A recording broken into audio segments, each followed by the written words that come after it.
Who dat to the Who Dat Nation? Welcome to the Dome Patrol podcast, your podcast for the New Orleans Saints here on the KB Radio Network. I am your host, Kevin Reed, and week 13 is in the books as the New Orleans Saints return off of their bye week to face the Los Angeles Rams in the Caesars Superdome, and the Saints' two-game win streak has come to an end as they lose to the Rams by the score of 21-14, bringing their season record to 4-8. The Rams have improved to 6-6 this season. How are we doing out there in the Who Dat Nation? I know this is, I don't know, under any other circumstances, this would probably be devastating, but it's not really devastating. And we're going to go over why it's not super devastating, even though a loss sucks. We all know that. Nobody wants to lose, especially coming off of the early game when the Atlanta Falcons lost. And it kind of opened a window to whereas if the Saints would have won today, they're just one game behind Atlanta in the division. And so it opened up a trove of possibilities for the New Orleans Saints. But you had to kind of put yourself, take yourself out of the who that, it kind of clear your mind and think logically. And that's what I was faced with doing around 2 to 3 o'clock this afternoon before the Saints took the field, because I was sitting there like, oh man, if we can pull off this win, that means we're a game behind and we play the Giants next week and this, that, and the third. I mean, it was wide open. But ultimately, before the game kicked off, common sense came in. And I was like, look, let's put this in true perspective here. The Saints in this game, I wasn't expecting the Saints to win this game. I really wasn't. But I just wanted them to put up an effort. And for the most part, they did. So that's why I'm not super upset with this loss. The Saints really did a good job, especially in the first half. They shut out the Rams. It was 6-0 in the first half, and that 6-0 it's upsetting because we could have put this game out of reach in the first half. We had a red zone trip that turned into a missed field goal.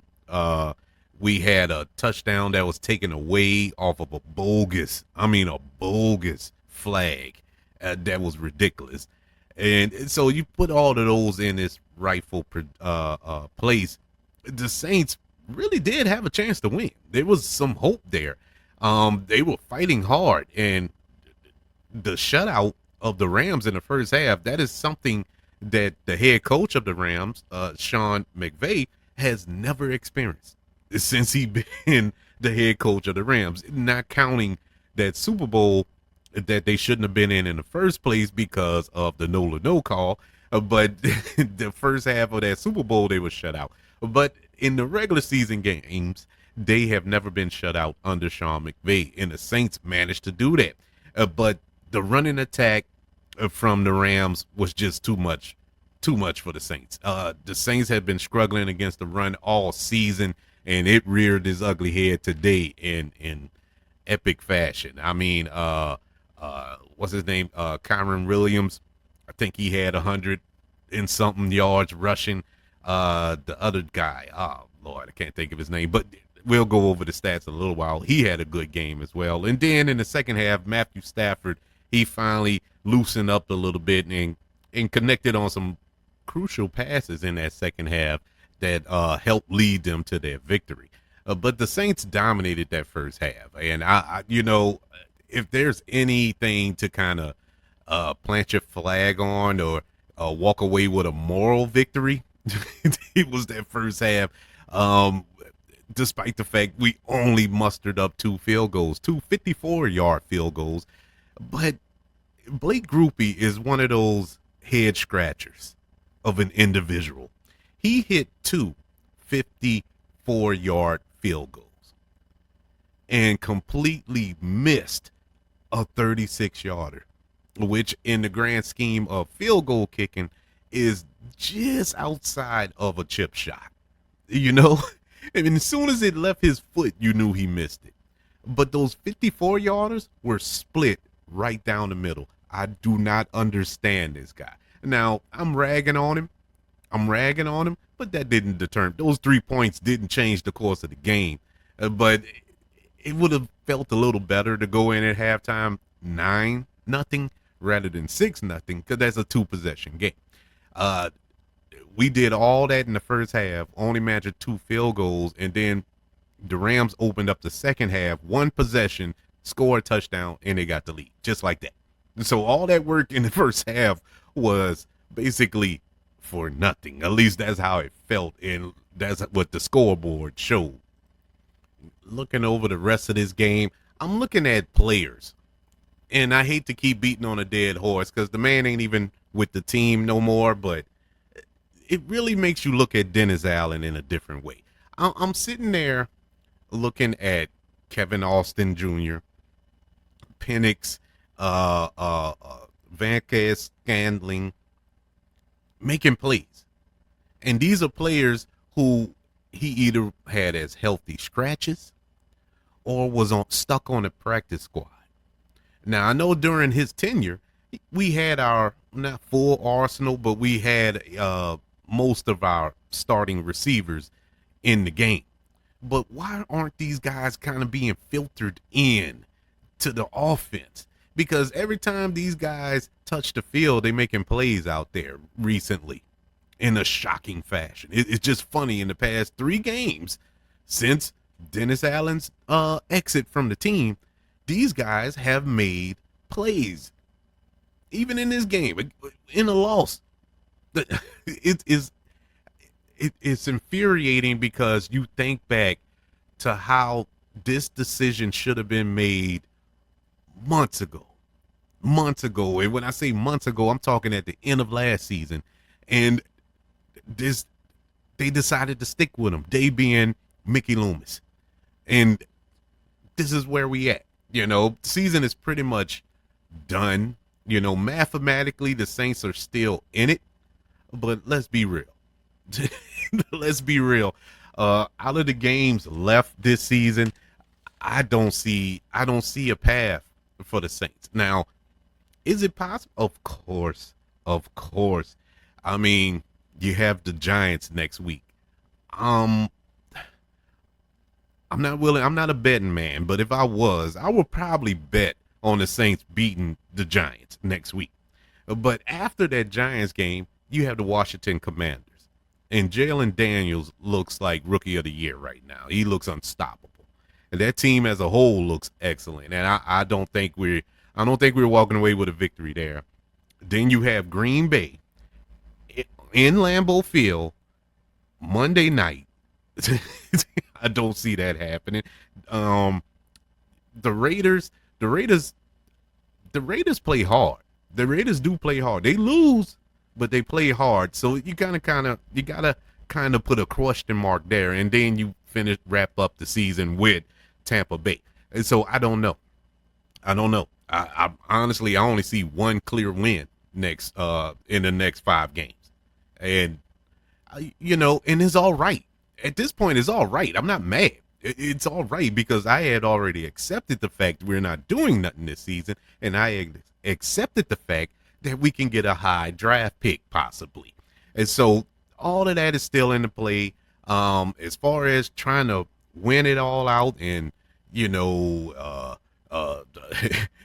try to win Darren Rizzi the job. Look, God bless him. And I hope he gets a fair shake at this head coaching job. I really do, because I like his vibe. I like how the team responds to him. Like I said today, even in this defeat, the team just felt more energized. It felt like a team that was really fighting hard. And we weren't getting that in the previous 2 months of this season. So I am encouraged by that. But I'm not ready to put the crown on his head just yet. This game was not only a loss in the standings, but we lost some starters as well in a season that has been just plagued with injuries. It didn't stop today. We lost 3 starters in today's game. The most notable, Taysom Hill, looks like he suffered a knee injury. And at first I thought it was like a concussion or something, because the way he grabbed his head after he hit the ground. But he grabbed his head out of, I guess, disgust and pain and all that wrapped up in one. And when somebody grabs their head like that, and when the TV station quickly turns to a commercial, is nasty. And then when they come back from the commercial, he's on a cart, which lets me know we've probably seen the last of Taysom Hill this season. And, you know, God bless him. I hope he heals up. I hope, he can come back rebuilt, refreshed next season. But yeah, it didn't look good. Did not look good at all. But um the good news on that play, he did still convert the fourth down. So there's that. On an offensive line that seems to be cursed. I don't know if somebody put a hex or some voodoo, hoodoo, whatever on that offensive line, but the hits keep on coming. Left guard Nick Savary, he went out with a knee injury as well. And I don't know, man. It's crazy to look at that offensive line, and the only two consistent things that we've had on that offensive line is the rookie and Trevor Penning. The two biggest question marks we had going into this season. That was our fears going into this season in regards to that offensive line, was the rookie Fuaga and Trevor Penning. But they're the only two that has been playing every single game. They haven't, knock on wood, they haven't gotten hurt, and they've been doing a decent job at their positions. And so that's the crazy part. That just goes to show you how crazy of a season this has been for the New Orleans Saints. The other injury was Tyrann Mathieu. He went out with a shoulder injury. He got, on making a tackle. But look, I love the Honey Badger. He's a 504 boy, and I want him to do good. But let's call a spade here. This dude cannot tackle to save his life. I cannot stand the way Tyrann Mathieu tackles. And the reason his shoulder got dislodged or whatever happened to it is the way he tackles. He does not wrap up. And he always leads with his shoulder. And voila, that's what happened. I wish him a swift recovery, to come back healthy and whatnot. But this is what it is. This is what happens, But in all seriousness, I wish them all a happy recovery, a healthy recovery, a speedy recovery. Going around the NFC South, as I mentioned earlier, that the Falcons lost to the Chargers, and Kirk Cousins. If I we lost today, but I find joy in the in reveling in the misery of the Atlanta Falcons. I love to see them lose, and the reason I love to see Atlanta lose, because they were that team, and they were supposed to take that next step, with Kirk Cousins coming there and this, that, and the third. Kirk Cousins threw 4 interceptions today. 4. I mean, he looked horrible. And he's looked bad all year. They have gotten by on sheer luck thus far this season. Now it's starting to rear its ugly head, to whereas it's it's costing the team. But yeah, man, they have lost this week. Then you have Tampa and Carolina. At least at the time of this recording, they're fighting for their lives. They're going into overtime right now. The score right now is 23-23. And I'm like, are you serious right now? If Carolina pulls out this victory, it would sting a little worse that the Saints lost. Like, the door literally swung open and we didn't walk through it. But at the same time, I'm not, because all that means is the Saints are still alive. If Carolina wins this game, which to be honest with you, it wouldn't shock me if they did. It wouldn't shock me at all. Um, who was that Carolina played last week and pushed them to the limit? Was it the Chiefs? I think it was the Chiefs they pushed to the limit. I mean, literally, Chiefs had to come back and beat them. They already beat us, you know. I think they beat it was somebody else they beat that kind of shocked the world. And now if they pull off this victory, number one, that would catapult them over us, over the Saints, and we will be dead last in the division. But everybody would be separated by a game in this division, which means the Saints would still mathematically still be alive. But it is what it is. Let's go over the stats for today's game against the Los Angeles Rams. Let's start with the individual achievements here, beginning with passing. Passing for the Los Angeles Rams, Matthew Stafford. He was 14 for 24, 183 yards passing and 2 touchdowns. He was sacked twice today. For the New Orleans Saints, it was Derek Carr. He was 24 of 37, 184 yards, 1 touchdown. He wasn't sacked at all today. And before I go any further, I know I'm about 16 minutes into this show, and I haven't mentioned his name, which is probably tells you all you need to know about Derek Carr. Derek Carr is not it. And I know this is a broken record. You hear this every week, but I want to keep saying it until it registers to all of the Derek Carr fans out there, all of the Derek Carr apologists who says that we don't give him a fair shake.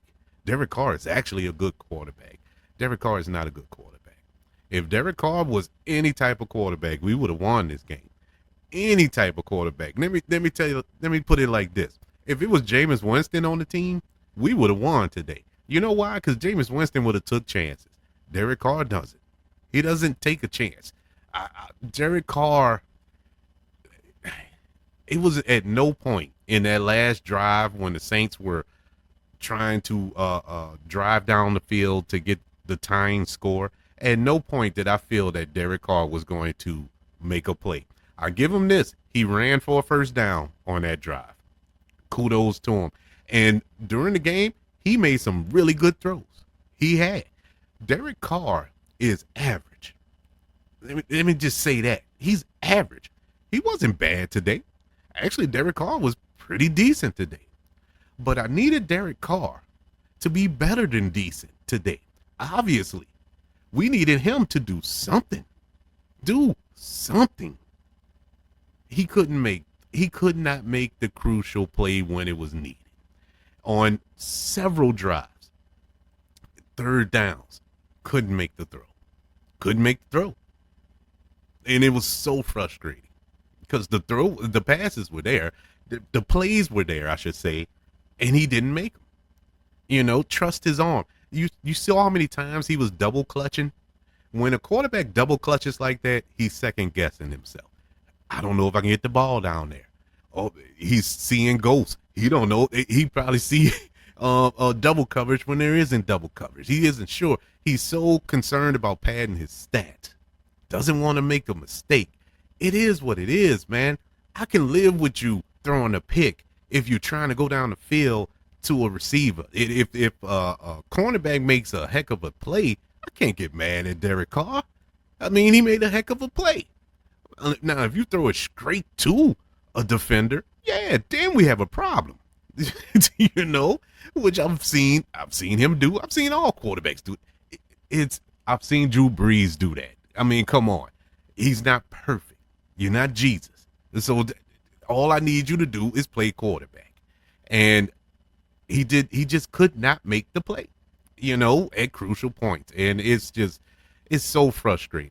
It is super frustrating week to week, having zero faith in your franchise quarterback. But all right, that was my rant on Derek Carr. I felt that we couldn't do a whole show without at least getting in one little rant about Derek Carr. Now, going back to the stats, rushing for the Rams, Kyren Williams, 15 carries for 104 yards and a touchdown. He averaged 6.9 yards a carry. That dude was running over the Saints. Along with Blake Corum, he had 8 carries for 42 yards. He averaged 5.3 yards a carry. I mean, they would just gashing the Saints, gashing that defense. They they desperately got to do better. I don't know. This run defense is, and this been all season. It just looked worse today. For the Saints, of course, is Alvin Kamara. He had 23 carries for 112 yards, 4.9 yards per carry. Leading receiver for the Rams was Puka Nacua, 5 catches for 56 yards and a touchdown. Leading receiver for the Saints was Taysom Hill, 5 catches for 37 yards. And that goes to show you how much the passing game was not a factor in today's game. You didn't have one receiver over 50 yards for the Saints. You didn't have a receiver over 40 yards receiving for the Saints. That is crazy. And the Rams weren't no better. Puka Nacua was the only one to have over 50 yards catching, receiving. And so it was just ugly. And well, not really ugly. It actually was a good game. It was just more old school smash mouth, run the ball type of a game. And at the end of the day, it came down to who can make that 2 or 3 crucial throws, and it was Matthew Stafford as opposed to Derek Carr. Leading defenders today for the Rams, it was Christian what's his name? Rosebaum. He had 12 tackles today. He was everywhere. He was flying all over the place for the Rams. For the Saints, it was Ugo Amani. He had 9 tackles today. Team stats, starting with first downs, the Rams had 22 first downs to the Saints 19. Third down efficiency, Rams were 4 for 9 on third down. Saints were 5 for 15. That tells the tale. Fourth down efficiency, the Saints were 2 for 3. The Rams were 1 for 2. Total plays, the Saints ran 68 total plays to the Rams 55. Total yardage, Saints had 327 yards to the Rams 322 yards. The Rams had 9 total drives to the Saints 8 yards per play. The Rams averaged 5.9 yards per play to the Saints 4.8. Passing yardage, Rams 166 to the Saints 184. Rushing, the Rams 156 rushing yards to the Saints 143. Red zone, the Rams were 100% in the red zone, 3 for 3. Saints, on the other hand, 0 for 2. You lost the game. Penalties, it was a pretty clean game, to be honest, which it shouldn't have been. It shouldn't have been, but it was, going off the average of a Saints game, this was pretty clean. Saints had 4 penalties for 38 yards. Rams had 3 penalties for 30 yards. Time of possession, Saints had the ball for 32 minutes and 37 seconds. Rams had the ball for 27 minutes and 23 seconds. No team had a turnover today. So let's move over to our grades for today's games against the Los Angeles Rams. In case you don't know how we do the grading system here, I grade every unit of the New Orleans Saints today: offense, defense, special teams, and coaching. Round it all up and come up with an overall grade for today's performance against the Rams. Beginning with the offense today gets a C+. The offense looked really crisp in the first half, and in the second half, just, I don't know, disappeared. They stayed in the locker room. It was nothing. It was nothing. Nothing was happening. Then you get in the red zone, you can't convert in the red zone. It was frustrating, and this is the big bugaboo I have with Clint Kubiak. And I gotta say Clint Kubiak because it's consistent with either Dennis Allen or Darren Rizzi. It's the same thing.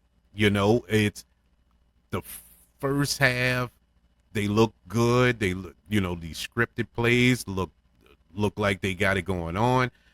We go in a half, the opposing team make their adjustments, and he's lost. It's like he can't figure it out. It's like he assumes that a team won't adjust to what he's doing, and I don't get it, man. I just don't get it. But they ran the ball well. They did look good running the ball. I mean, Alvin Kamara went over 100 yards rushing today, but aside from that, it was nothing else going on. And when Rams defense started zeroing in on that, when Taysom Hill was no longer the factor, that was another thing. They took Taysom Hill out the game. This is before he got hurt, and now that Alvin Kamara was getting the balls, and I don't know. It was just some curious things happening there. But offense gets a C plus, defense gets a C minus, and oh boy, that run defense,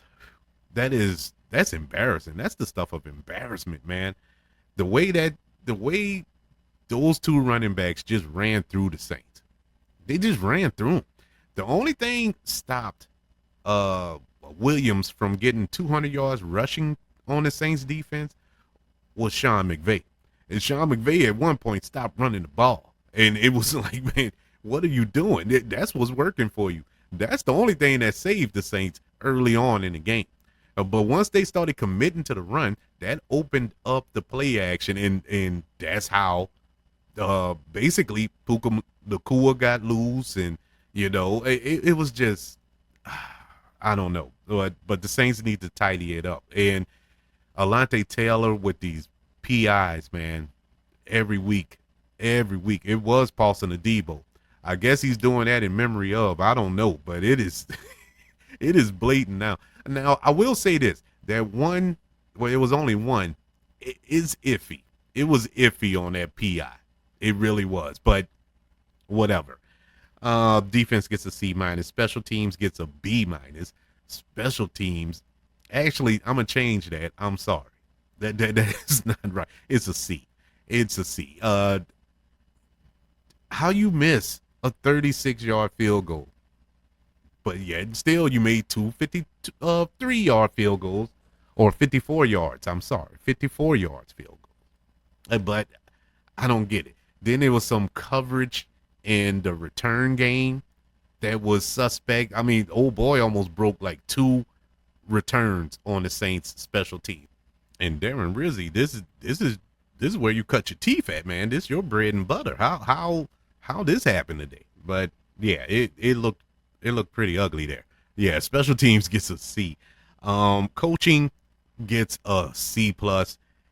Like I said, the lack of adjustments made in the second half was very upsetting, because you knew that the Rams were going to adjust.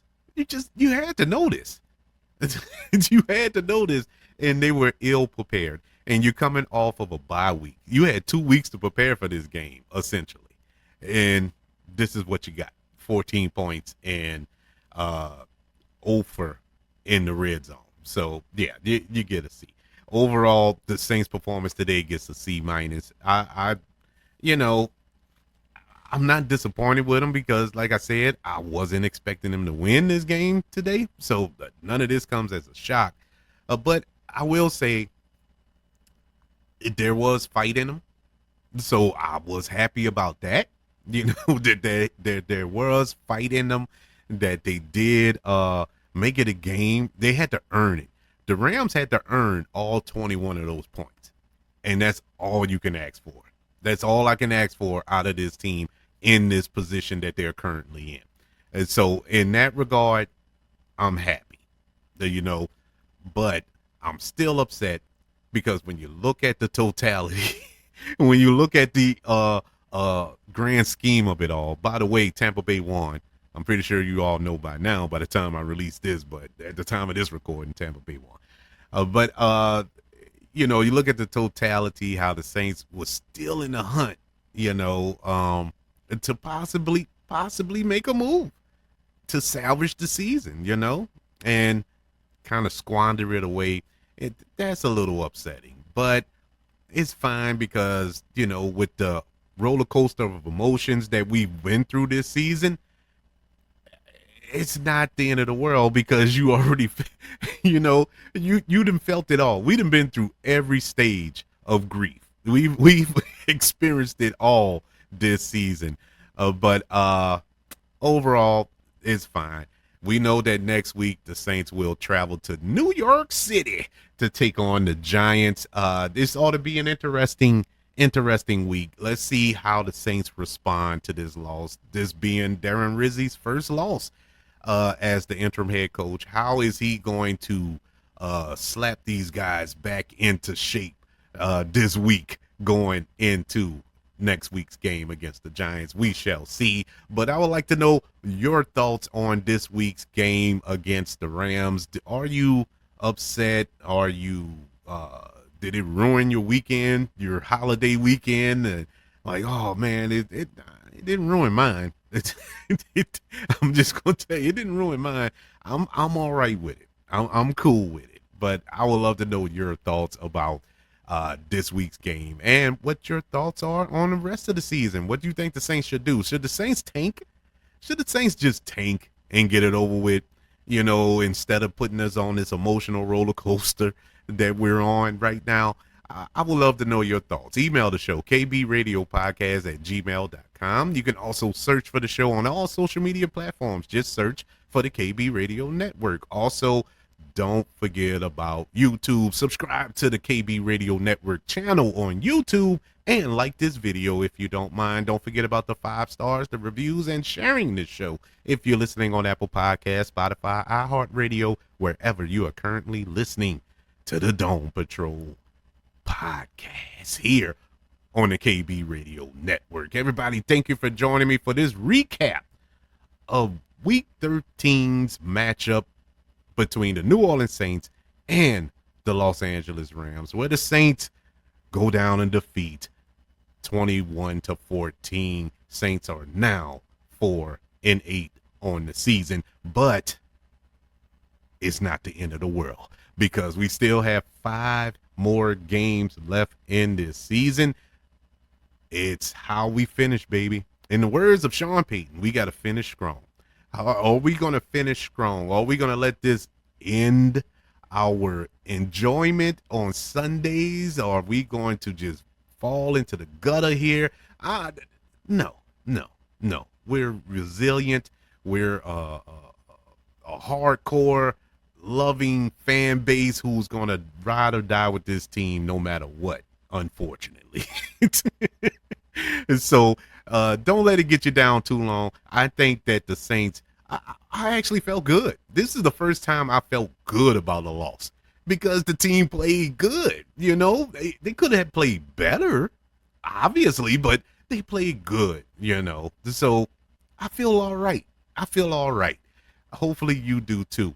I feel so good that I'm going to come back next week and preview the Saints versus the Giants game. I hope you tune in on Friday when I release the episode when we preview the Saints versus the Giants. Until then, I'm going to be screaming to the top of my lungs, "Who dat?"